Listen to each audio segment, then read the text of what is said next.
दोस्तों, आज अपन जानते हैं एक नई बात।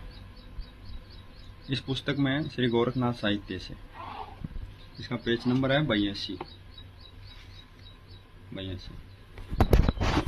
गुरु गोरखनाथ जी और कबीर साहब जी और गुरु गोरखनाथ जी की ज्ञान गोष्ठी। गुरु गोरखनाथ जी कबीर साहब के समय में ही हुए। उनका सिद्धि ज्ञान विलक्षण था। उन दिनों काशी में प्रत्येक सप्ताह विद्वानों की सभा होती थी और सभा में नियमानुसार जो उच्च कोटि के विद्वान थे वह शास्त्रार्थ करते थे और जीतने वाले हारने वाले का तिलक चाटते थे। कबीर जी उन दिनों रामानंद के नए नए शिष्य हुए।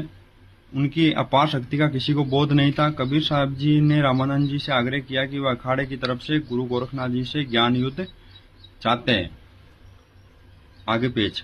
कबीर जी ने रामानंद जी से बार बार आग्रह किया कि वे एक बार गुरु गोरखनाथ से ज्ञान युद्ध करने दे। अंत में रामानंद जी ने उन्हें इजाजत दे दी और कबीर जी ने अपने मस्तक से लेकर नाभि तक एक लंबा तिलक लगाया और गुरु गोरखनाथ जी से शास्त्रार्थ करने पहुंचे। गुरु गोरखनाथ का तिलक देखकर चिढ़ गए।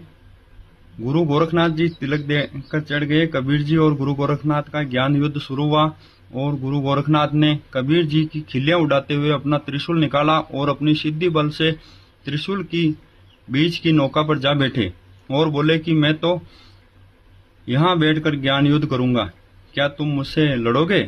कबीर साहब मुस्कुराए और अपनी जेब से कपड़े बुनने वाली कच्चे सूत की गूंथली निकालकर उसका छोर पकड़कर गुल्ली आसमान की तरफ फेंक दी।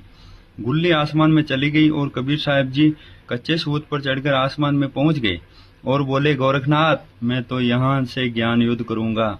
गुरु गोरखनाथ बेहद तिलमिला गए। फिर भी गुरु गोरखनाथ ने अपने अहम में टेढ़े मेढ़े सवाल किए और कबीर जी ने उनका जवाब देकर उसके छक्के छुड़ा दिए।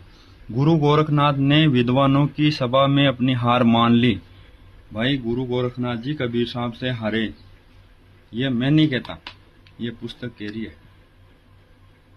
सत साहेब। और ये मंत्र क्या दिए फिर, ये आपको इन चक्रों के बता देंगे।